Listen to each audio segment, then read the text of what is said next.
کیا بنے گا بندے تو سوچ آخرت کی۔ تو حضرت ابراہیم علیہ السلام اولاد نہیں ہے، آخری عمر میں اللہ سے اولاد مانگی، اللہ نے عطا کیا بیٹا حضرت اسماعیل علیہ السلام۔ کچھ لوگ یہ سمجھتے ہیں کہ بس جانور ذبح کر دو بس ہو گئی قربانی۔ اس زمانے میں جانور سب سے قیمتی چیز تھی، وہ اللہ تبارک و تعالیٰ نے فدیہ کے جگہ عطا کیا، اور اس میں اصل قربانی ایک باپ کی ہے جو اپنے بیٹے کو اللہ کے حکم پر قربانی کرنے کے لیے تیار ہو گئے۔ اللہ تبارک و تعالیٰ نے حضرت ابراہیم علیہ السلام کو خواب میں حکم دیا کہ اپنے بیٹے اسماعیل کو میرے راستے میں قربان کر دو، اور حضرت ابراہیم علیہ السلام اللہ کے حکم پر تیار ہو گئے۔ اور بیٹا بھی دیکھیے، جب ابراہیم علیہ السلام نے اپنے بیٹے اسماعیل سے کہا کہ بیٹا میں نے خواب دیکھا ہے کہ میں تجھے اللہ کی راہ میں قربان کر رہا ہوں، بتاؤ تیری کیا رائے ہے؟ تو حضرت اسماعیل علیہ السلام نے کہا کہ جس طرح آپ کا رب راضی ہے اس رضا کے اندر میں بھی راضی ہوں۔ یہ جو پوری کائنات کے اندر دین محمد رسول اللہ صلی اللہ علیہ وسلم چل رہا ہے، یہ اسی نبی علیہ السلام کے آباء و اجداد کی قربانی ہے، اور اس قربانی کو قیامت تک کے لیے اس لیے قائم رکھا گیا اور قیامت تک کے لیے اس لیے باقی رکھا گیا تاکہ ہر دور میں آنے والے مسلمانوں کو پتا ہو کہ جانور ذبح کرنے سے پہلے اپنی وفاداریاں اللہ کو دینی ہے، جانور ذبح کرنے سے پہلے اپنی خوشنودیاں اللہ کے دربار میں پیش کرنی ہے، جانور ذبح کرنے سے پہلے اپنی جھوٹی انا اللہ کے راستے میں قربان کرنے کی ہمت رکھنی ہے۔ صرف بکرے کی میمے نہیں، جو اس عید کے موقع پر اپنی میمے کی قربانی دے سکتے ہیں کہ میں بڑا ہوں، جو اس کی قربانی دے سکتے ہیں، صحیح معنی میں انہوں نے عید الاضحیٰ منائی ہے، باقی کسی اور لوگوں نے عید الاضحیٰ نہیں منائی۔ شیطان حضرت ابراہیم علیہ السلام کے پاس پہنچا اور کہتا ہے کہ اسماعیل کے ساتھ تم کیا کرنے جا رہے ہو؟ حضرت ابراہیم علیہ السلام نے شیطان کو کنکری ماری کہ یہاں سے دفع ہو جاؤ، یہاں سے چلے جاؤ۔ جب شیطان نے دیکھا کہ اب میری بات یہاں نہیں بننے والی ہے تو حضرت حاجرہ کے پاس پہنچا اور کہتا ہے کہ شہزادہ کہاں ہے، اسماعیل کہاں ہے؟ حضرت حاجرہ کہتی ہے کہ باپ نے بیٹے کو گھمانے کے لیے لے گیا، دوست کے دعوت میں کھلانے کے لیے لے گیا ہے۔ شیطان کہتا ہے نہیں، وہ تو اپنے بیٹے کو قربان کرنے کے لیے لے گیا ہے۔ حضرت حاجرہ کہتی ہے دماغ درست ہے یا نہیں؟ کوئی باپ اپنے بیٹے کو قربان کر سکتا ہے؟ کیسے کر سکتا ہے؟ السلام نے تو اللہ سے رو رو کر کے مانگا ہے اور وہ بھی بڑھاپے میں عطا ہوا، یہ کیسے قربان کر سکتا ہے؟ تو شیطان نے کہا کہ ابراہیم یہ کہتا ہے کہ یہ اللہ کا حکم ہے۔ تو حضرت حاجرہ کہتی ہے کہ ایسا لگتا ہے کہ تم شیطان ہو، جب اللہ کا حکم ہے تو پھر یہ کہنے کی بات کیا ہے؟ اگر اللہ کا حکم ہے تو میرے پاس تو ایک اسماعیل ہے، اگر میرے گود میں ہزاروں اسماعیل ہو تو میں اللہ کے حکم پر ایک ایک کر کے قربان کرنے کے لیے تیار ہو جاتی۔ آج کل کے ماں باپ کے اندر اتنی ہمت کہاں ہے؟ ان سے تو ایک جانور بھی خرید کر کے قربانی نہیں ہو پا رہی ہے، کیونکہ ماں کو محبت ہے۔ یہ اولاد کہاں سے قربانی کرتے؟ باپ کو تو اولاد چاہیے، چاہے کالی کیوں نہ ہو، باپ کو اپنی اولاد سے بے پناہ محبت ہوتی ہے۔ اور یہاں اللہ کے نبی حضرت اسماعیل علیہ السلام ایک بچہ ہے، ان کو اللہ کے راہ میں قربان کرنے کا حضرت ابراہیم علیہ السلام کو حکم ہوا۔ حضرت ابراہیم علیہ السلام اپنے بیٹے کو لے کر کے جنگل کی طرف چل پڑے، اور بیٹا بھی کیسا؟ بیٹا بھی ایسا کہ جب قربانی کا وقت قریب آیا تو بیٹا کہتا ہے ابا جی میرے ہاتھ پیر کو باندھ دیجئے، کہیں ایسا نہ ہو کہ جب آپ میری گردن پر چھری چلائیں تو درد کی وجہ سے، تکلیف کی وجہ سے، تڑپنے کی وجہ سے میں آپ کے ہاتھ روک دوں، اس لیے آپ میرے ہاتھ پیر کو باندھ دیجئے۔ یہ جو عید الاضحیٰ ہمارے اوپر فرض کی گئی ہے، یہ یاد رکھنے کے لیے کہ ہمیں قربانی دینی ہے، ہم نے ایثار کرنا ہے، ہم نے وفاداری کا اظہار کرنا ہے، ہم نے صبر کرنا ہے، ہم نے اللہ کے راستے میں اپنے جان مال دینے کا عہد کرنا ہے۔ لوگ جانوروں کی قربانی دینے کے لیے تو تیار ہیں، لیکن اپنی جھوٹی انا کی اور اپنی غیر ضروری غیرت جو لوگوں کے درمیان بنائی رکھی ہے، اس کی قربانی دینے کے لیے تیار نہیں ہے۔ یہ قربانی تھوڑی ہے کہ آپ نے مہنگے جانور خرید لیے اور محلے میں لوگوں کو بتاتے پھرے کہ میری جانور تو بہت قیمتی ہے، یا یہ کہ پوری دنیا کے اندر جو عید الاضحیٰ منائی جاتی ہے، جو قربانیاں دی جاتی ہے، اس کا مطلب کیا ہے؟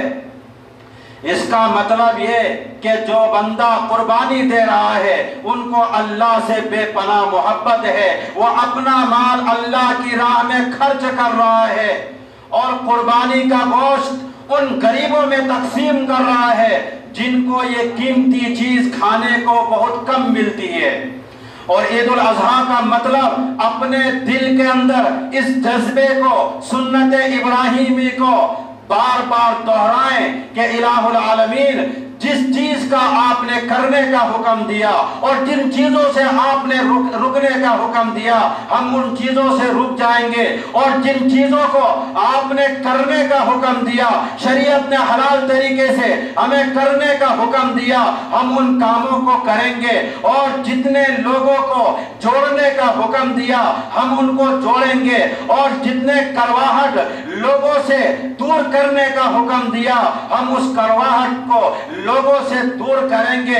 اور جہاں ہماری میں کہ میں بڑا جس کی وجہ سے ہمارے خاندان کا بیڑا غرق ہو گیا، اس عید کے موقع پر اپنے میں کو قربان کر کے، اپنے بڑپن کو قربان کر کے ہم بن کے ایک دوسرے سے گلے مل جائیں گے، ایک دوسرے کو اپنا بھائی بنا لیں گے۔ یہ اس عید کا فلسفہ ہے، یہ اس عید کا مقصد ہے، اور عید الاضحیٰ کا مقصد ہی یہی ہے کہ ان میں صبر کا مادہ پیدا ہو، ان میں ایثار کا مادہ پیدا ہو۔ جو لوگ قربانی نہیں دے سکتے، جس کے پاس اتنی رقم نہیں ہے، وہ کیا کریں؟ حضرت ابو بکر صدیق رضی اللہ تعالیٰ عنہ خلیفہ ہے، پیسے نہیں ہے، نہیں دی قربانی۔ حضرت عمر رضی اللہ تعالیٰ عنہ نے کئی سالوں تک قربانی نہیں دی ہے، لیکن اصل قربانی ہے کیا؟ اصل قربانی ہے دین محمد الرسول اللہ صلی اللہ علیہ وسلم کی پابندی۔ محمد الرسول اللہ صلی اللہ علیہ وسلم کی دین پر پابند ہونا ہے۔ اصل قربانی ماں باپ کی اطاعت ہے، اصل قربانی بھائی کے ساتھ وفاداری ہے، اصل قربانی غریب ضرورت مندوں کی امداد کرنا ہے، اصل قربانی اپنی جھوٹی انا کے لیے پنچایت میں غلط فیصلے کو واپس لینا ہے، اصل قربانی کسی کی بہن بیٹیوں کو عزتیں عطا کرنی ہے، اصل قربانی کسی بھٹکے ہوئے کو راستہ دکھلانا ہے۔ یہ تمام قربانیاں تب ہے جب ہم اپنے اندر ہمت رکھتے ہو اپنی دل کی قربانی کرنے کی۔ اگر صرف جانور کو قربان کرو گے تو لطف نہیں آئے گا، مزہ نہیں آئے گا، جب تک اپنی انا ہم قربان نہیں کریں گے اللہ کے راستے میں کہ میں بڑا، جب تک اس کی قربانی آپ نہیں کریں گے آپ کو مزہ نہیں آئے گا۔ حضرت ابراہیم علیہ السلام صرف اپنے بیٹے کو قربان کرنے کے لیے نہیں چلے تھے، بلکہ اپنے بیٹے کو اللہ کی رضا کے لیے قربان کرنے کے لیے چلے تھے۔ اور حضرت اسماعیل علیہ السلام نے صرف اپنے باپ کا کہنا نہیں مانا تھا، بلکہ اللہ کی رضا کے لیے اور اللہ کے دستور اور قانون کے مطابق اگر چھری چلتی ہے تو چل جائے، لیکن اللہ کا حکم نہیں ٹوٹنا چاہیے۔ حضرت حاجرہ رضی اللہ تعالی عنہا نے شیطان کو مار کر کے، بھگا کر کے قیامت تک کے آنے والے مسلمانوں کو یہ بتایا کہ جب شیطان آ کے تمہیں وسوسہ ڈالے